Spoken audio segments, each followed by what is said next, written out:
혹시 압박감을 느꼈나요? 혹은 긴장했었나요? 솔직히 말해서 별로요.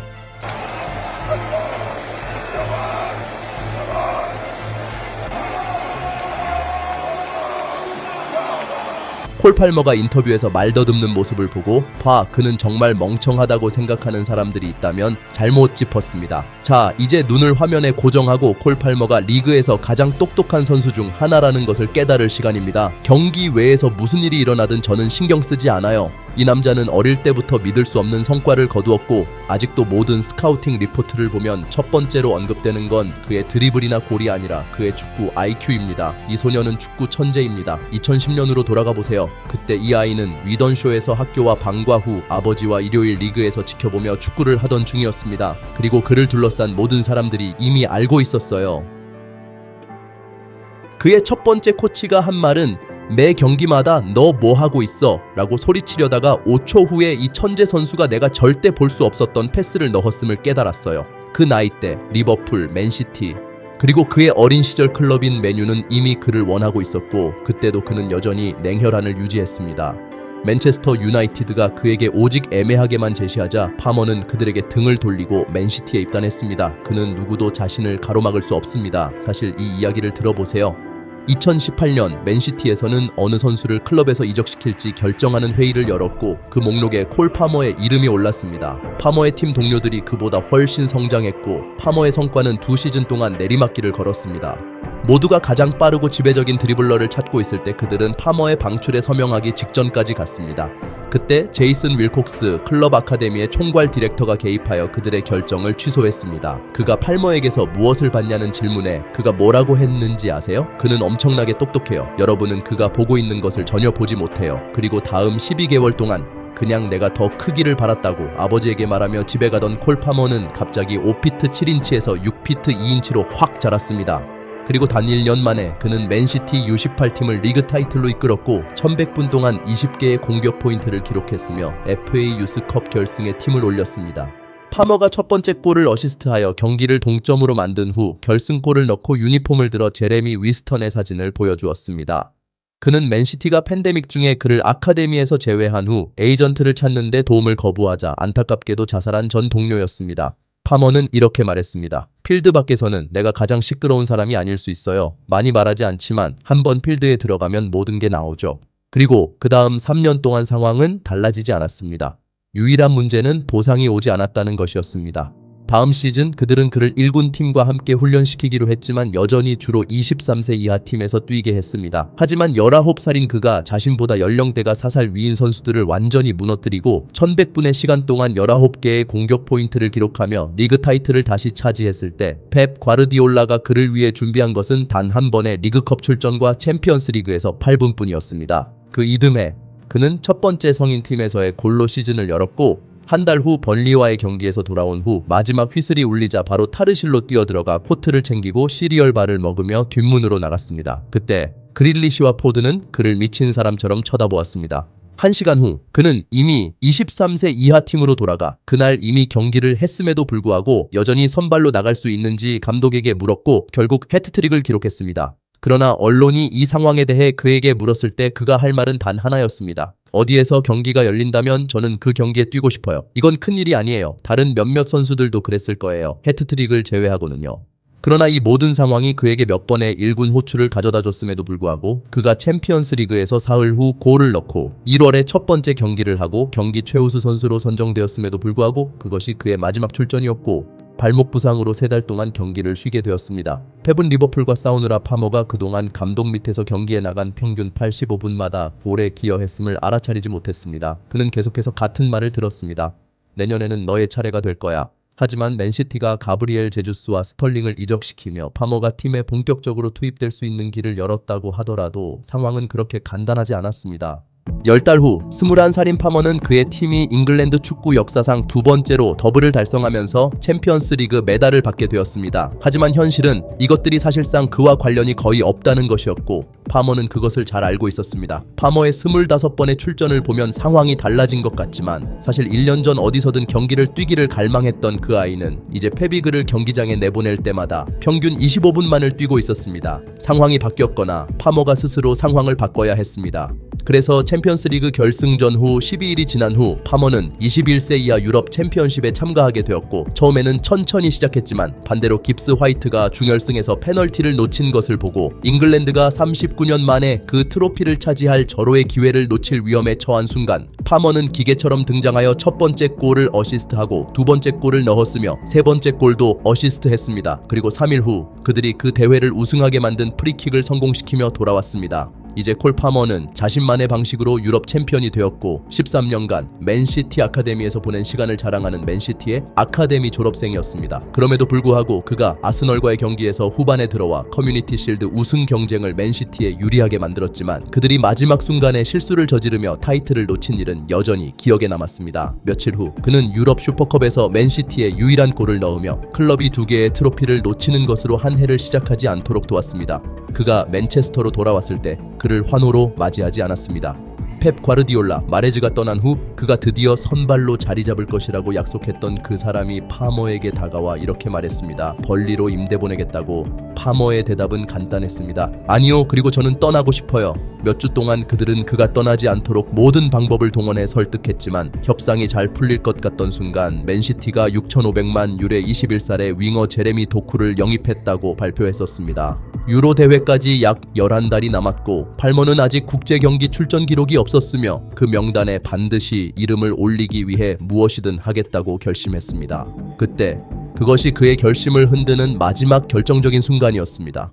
단 사흘 뒤 파브리치오 로마노는 마이클 올릿의 영입에 실패한 후 첼시가 이제 미스터리의 공격수와 빠르게 협상을 진행 중이라고 주장했습니다. 팬들이 그들이 새로 영입할 수 있을 것이라 믿는 스타 선수들에 대해 하이브를 올리기 시작하자 미스터리의 선수가 바로 콜 파머라는 사실이 발표되었습니다. 몇몇 팬들이 실망했다고 말하는 것은 가벼운 표현에 불과했습니다. 첼시는 이제 부모님 집에서 살고 있는 21살의 아이에게 5천만 유로를 지불했기 때문입니다. 이미 마두에케, 무드리크, 스털링, 은쿤쿠가 팀에 있었고 첼시는 고작 1400분의 1군 경기를 가진 선수를 위해 큰 돈을 지불하고 있었습니다. 포든이 같은 나이였을 때는 이미 7,000분을 넘겼습니다.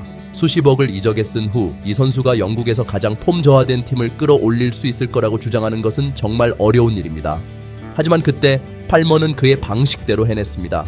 3번의 교체 출전 후 심지어 데뷔전에서 중앙 미드필더로 기용되기도 했지만 그는 첫 선발 기회를 얻었고 첼시가 골을 필요로 하던 순간 그는 공을 뒤로 빼서 수비수의 다리 사이로 넣으며 유일한 골을 어시스트하고 팀을 리그컵 다음 라운드로 진출시킨 후 선수 경기 최고의 선수로 선정되었습니다. 갑자기 모든 신문들이 콜 파머는 벤치에 앉아 있을 수 없다라고 쓰기 시작했으며 포체티노는 아마도 그 헤드라인을 봤을 겁니다. 그 다음 경기에서 파머는 선발로 나섰습니다. 첫 골과 어시스트로 벌리를 상대로 시작한 뒤 아스널과의 무승부에서 한 골, 블랙번과의 경기에서 어시스트, 토트넘과의 경기에서 또 다른 골과 어시스트로 선수 경기 최고의 선수가 되었고 예상보다 훨씬 빨리 의심하는 사람들이 입을 다물게 되었습니다. 포체티노는 기자들에게 이렇게 말했습니다. 그는 이적 시장 마감일에 도착했고 이미 10년 동안 여기 있는 것처럼 경기하고 있습니다. 그러나 그 다음 경기는 그의 시험대가 될 것입니다. 바로 맨시티와의 대결이었습니다. 경기에 들어서면서 첼시는 단연 언더독이었지만 시즌 중 가장 혼란스럽고 화려한 경기 중 하나에서 그들의 이 무승부 경기는 95분의 페널티킥으로 결정되었습니다. 그래서 4만 명의 팬들이 숨을 죽인 채 파머는 스털링에게 자신이 차겠다고 요청한 뒤 슈팅을 상단 코너에 꽂아 넣었습니다.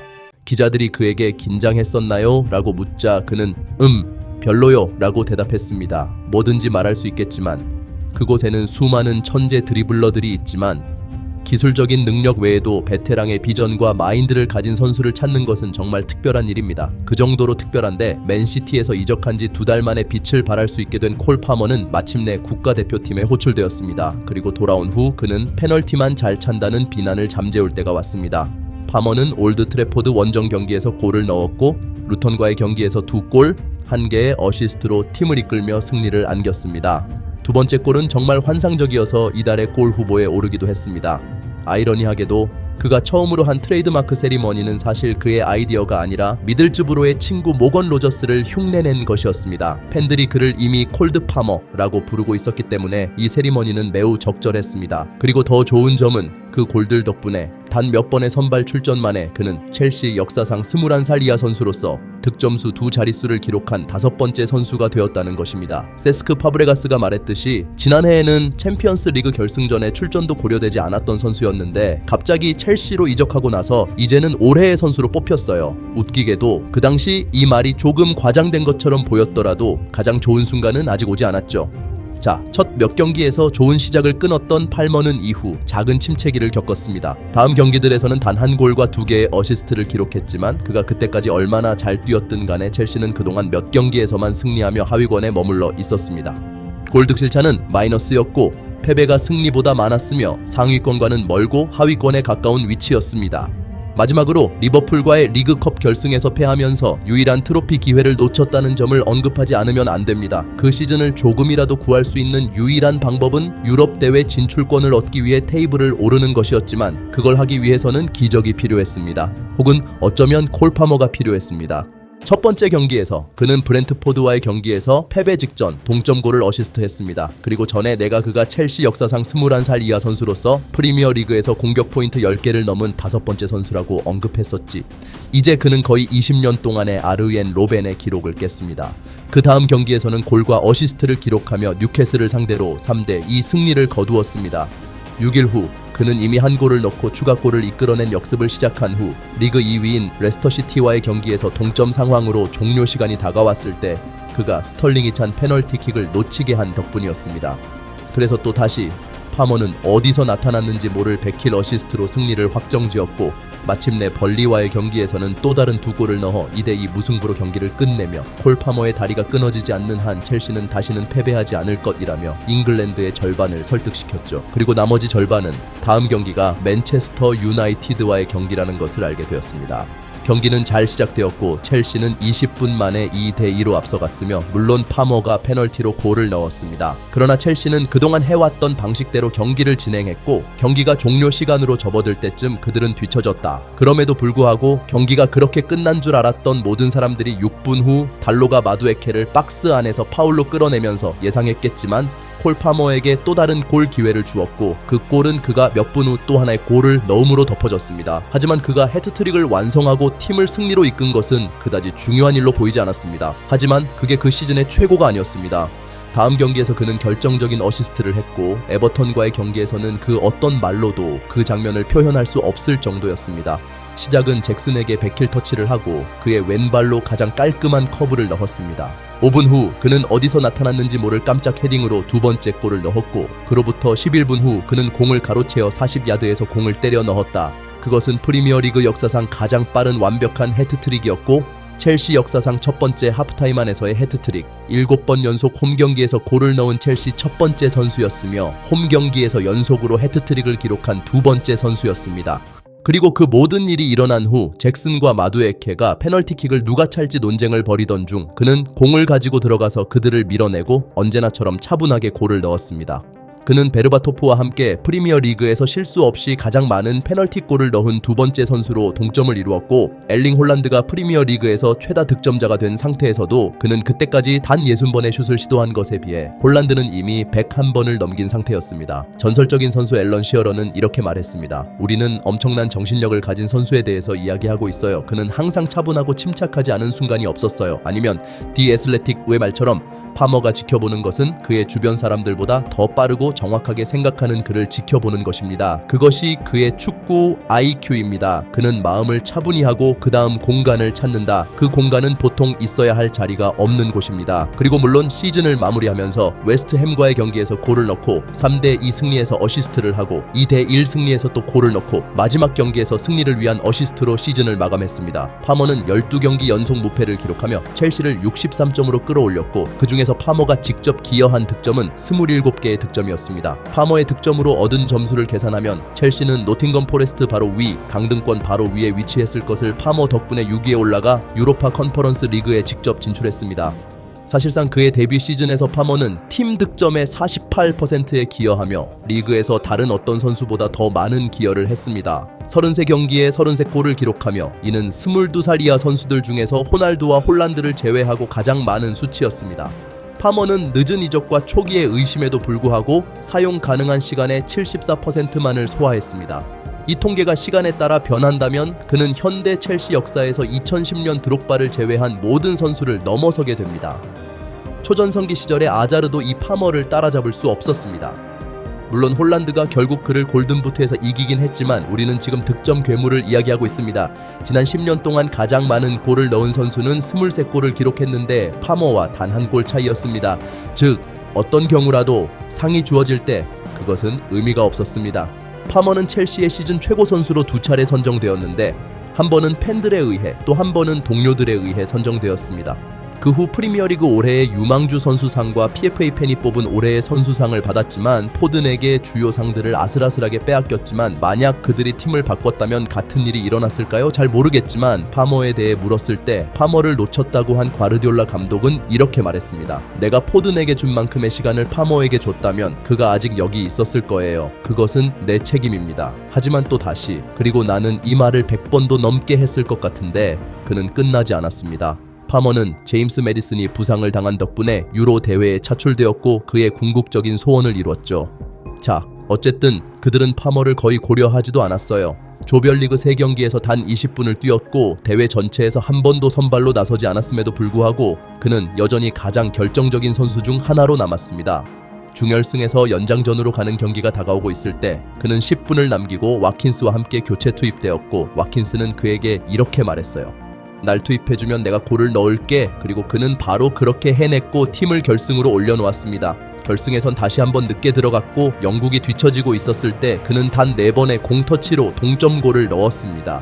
비록 영국은 다시 한번 실점을 하고 빈손으로 돌아갔지만 그가 얼마나 적은 출전 시간밖에 없었든 간에 그 팀에서 그보다 그 상을 더 받을 자격이 있는 선수는 많지 않았다는 걸 믿어주세요. 그리고 다행히 아직 시간이 남아 있습니다.